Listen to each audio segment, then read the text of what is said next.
We're into the 5th minute now of additional time. Here comes Rhode through Conor McNamee. Conor McNamee offloads to Rory McNamee. Shoots as he's falling. The ball hangs up in the air. Shane Cummins goes, watches it drop over the crossbar, and it's level once again. Rhode coming through in the end by 1 goal and 14 points to 13 points against their rivals Edenderry.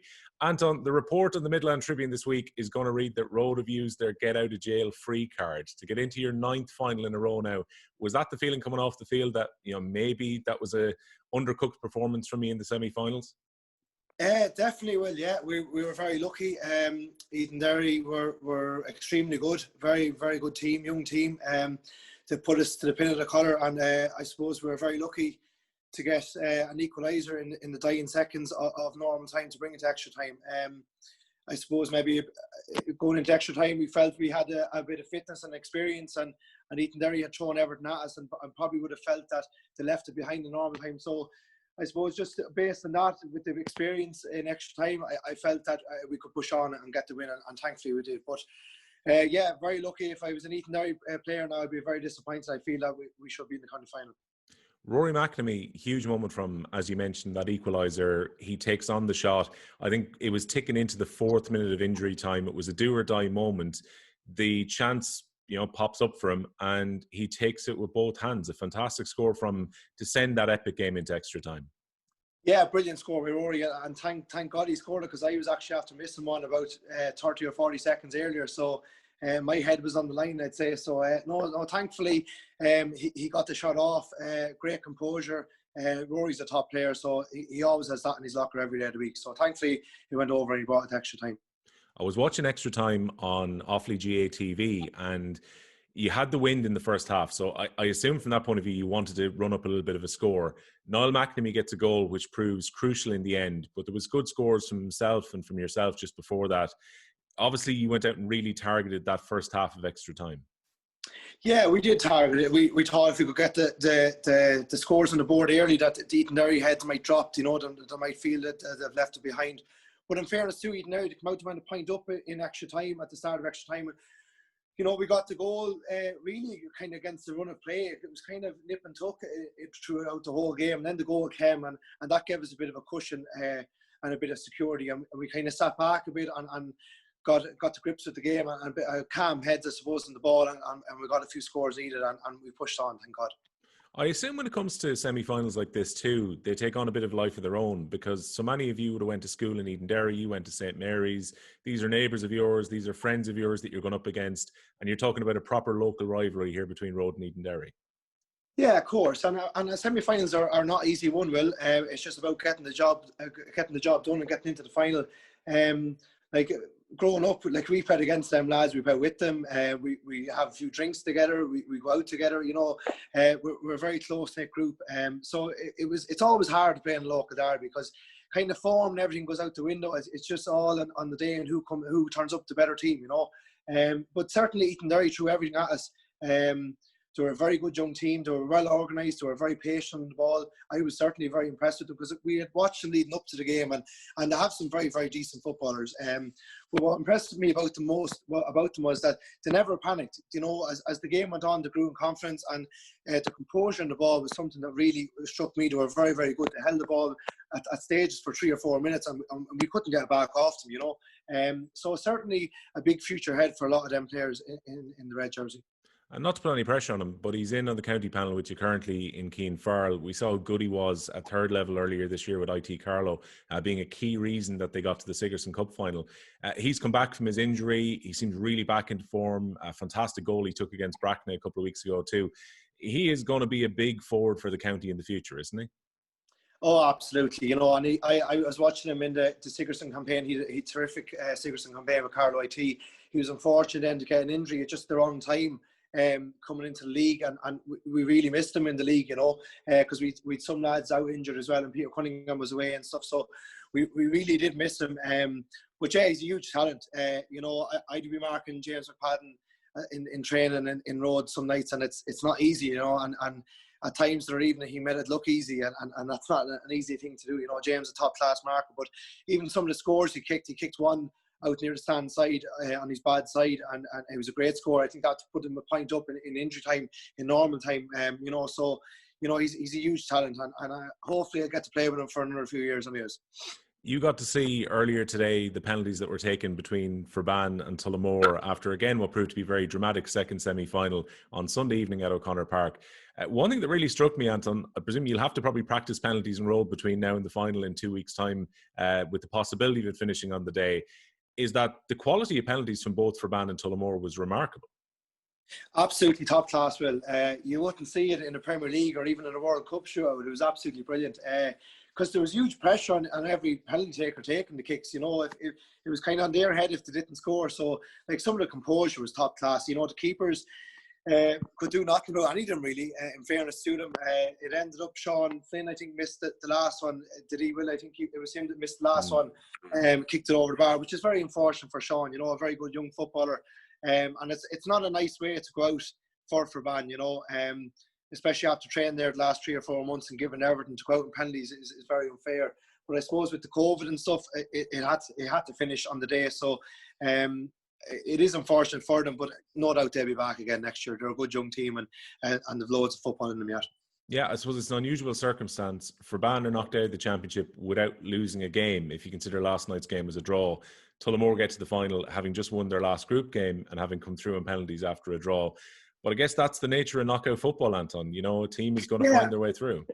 Yeah, absolutely. And that's the way, you know, as I said, semi-finals aren't an easy one, and form kind of goes out the window. It's a one-off game and you've nothing to lose, and teams will throw the kitchen sink at you, which you've seen Edenderry did to us on Saturday evening and nearly caught us. I suppose for Tullamore's point of view, they'd be delighted they're coming into form in the right time of the year. They obviously won't look back at the first 2 games because there's no relevance now, and just look forward to us and playing us in the final. And as I said, 2 weeks' time, it's a one-off game, and they've nothing to lose, and we've nothing to lose. So really looking forward to it. And in terms of yourselves, in terms of coming back every single year, you hear this every year that Rhode are probably the favourites to win the competition, but they're not getting any younger. This is now 9 finals in a row, which is a remarkable achievement in and of itself.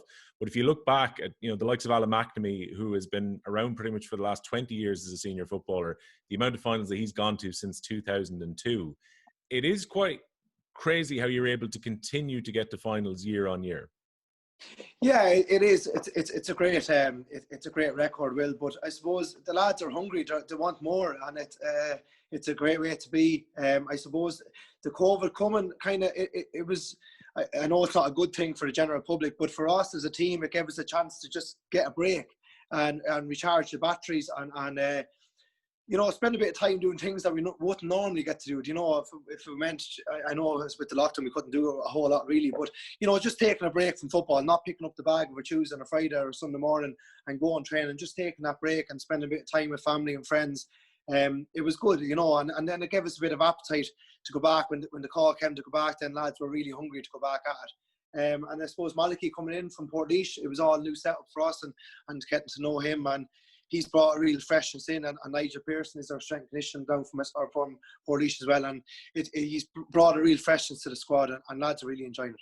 And, you know, Malachy, again, who's a serial winner, both as a player and a manager. He would have played against Rhode in the Leinster Football Championship and managed against you just a few years ago too. What's he brought in? Because, you know, you've brought in external managers in recent times. You had Jack Cooney there over the last couple of years working alongside Pascal. But what's Malachy brought to the table in his first year in charge of you? I suppose not really different than anyone else, I suppose, but he's just brought a freshness, a new voice has been good for us, just freshen the whole thing up.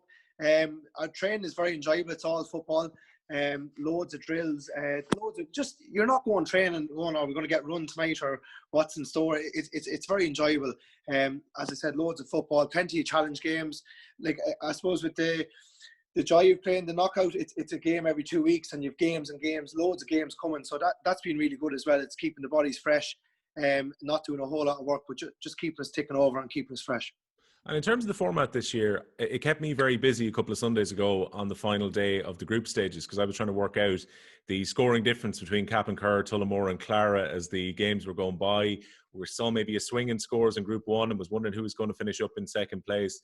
It led to a pretty exciting format. I mean, with the exception of Rhode and Forban, who already had the wins in the bank, and you knew unless something crazy happened, you were going to qualify.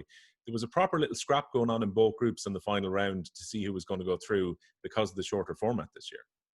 Yeah, I think it's a great format, well, to be honest, the 2 groups of 4, because every game means something. You know, you're going out and your back's to the wall. Even the first game, if you don't win the first game, you're under pressure straight away. And I suppose if you don't win 2 games, like, are you really good enough to progress? I don't probably think you are. I know Tullamore have got through lucky enough on score difference, but at least it gives chance to lads, or it gives lads a chance to go and enjoy themselves then. If they want to go on holidays or they want to do something differently with themselves, they know to put everything in, and it has to be good enough over a group stage. So it can give lads a chance to go away and enjoy themselves then. I think it's a great way. For years there, we were playing everyone, and games were kind of didn't mean anything. You were just playing them for the sake of playing them and getting them out of the way, you know. Whereas this, you know, every game meant something. It was coming every 2 weeks, and it was great, and it was keeping lads fresh and keeping lads thinking, which is what lads want really at the end of the day. Plenty of games and plenty of football. We can see an Offaly jersey behind you. I'm not sure if it's from Meath last year, or is that a slightly older one? That was my captain jersey from 2018. Right. When we lost Clare in the qualifiers, I kept them. I've my Rhode one underneath. I have the 2 of them together. That's my captain jersey when I captain Rhode to championship in 17. So I just a nice little thing to have, I suppose, 2 captain jerseys. Yeah, and look, you're going to have to wait a couple of weeks longer to go back into the Offaly panel for the best possible reason. Yourselves and the Tullamore players who won't be going back in because you're preparing now for a county final. But what is your feeling about coming back as things stand? Middle of October, you've got a couple of league games to finish out before getting into the championship. How are you feeling about going back in with the county in a few weeks' time? Yeah, obviously looking forward to it. Well, priority is a county final day now in 2 weeks' time, and I won't look beyond that. But yeah, really looking forward to it. We've 2 league games left to play. We've Edenderry, and then we've a game against Carlow and Tullamore. So yeah, I think we're back training. Hopefully back training tomorrow night, anyways, as far as I know. So I think he's cut the panel within 2 weeks as well, because I think the new format, there's only 32 players involved, so he's to get rid of a couple of lads. So yeah, no, I am looking forward to Will, but I suppose my main focus now is on Tullamore Sunday week, and I won't look beyond that. But yeah, really looking forward to getting back into the league and giving the championship a good go against Carlow. Yeah, and look, I suppose it's a different year, isn't it? I mean, we don't have to look at qualifiers this year. Any talk about a secondary competition is pushed back at least into 2021. You're probably going to face this and go, look, every game is one that you can possibly win in the championship and see how far you can go when it does get underway. Absolutely. I mean, just take it as it comes, you know, because you never know. Like, as I said, you don't know what's around the corner, what's next week going to bring, or the week after, if we're going to go into another lockdown or what's going to happen. So I think just take each game as it comes, take each training session as it comes, and let's give it a rattle. You know, you've nothing to lose. We've nothing to lose. You've 2 games to prepare us well for the Carlow game. And like, as knockout football comes, you know yourself, anything can happen on the day, and let's see what happens. And I'd imagine when it comes to the league, it's just a case of picking up a draw or a win to be 100% assured you're back into Division 3 for next year. The trick is not to lose both of those games and end up in a relegation situation on the last day. Yeah, and like I feel like going back to the league, we would have underperformed against Down and Tullamore before the lockdown had came, and we were right up in the mix for promotion, and we kind of didn't get a chance to rectify that result that day because the lockdown had came. But yeah, we'd be definitely looking to win those 2 games 100%.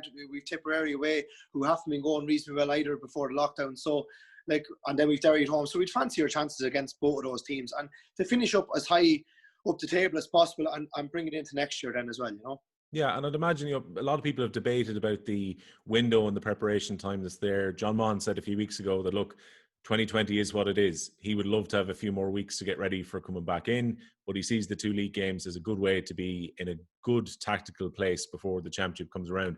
I would imagine everyone is still pretty fit, given that they've been in action in the club championships, you know, across the board really for the last month or so anyway. Yeah, absolutely. Like, of course, and lads have been getting plenty of football across all grades, from junior right up to senior. They've been getting loads of football. Like, even if you look at the weekend there, like, the county players have all stood out. Like, Johnny Maloney was exceptional yesterday by all accounts. Keane Johnson the same. Keane Farrell Saturday evening. You know, so lads are coming into form at the right time, which is a good thing for Offaly football. Well, we're going to hear from Johnny Maloney in a few moments' time. Anton, thanks a million for joining us on the pod. Yeah, take care, Will. Thanks very much, and best of luck with it going forward.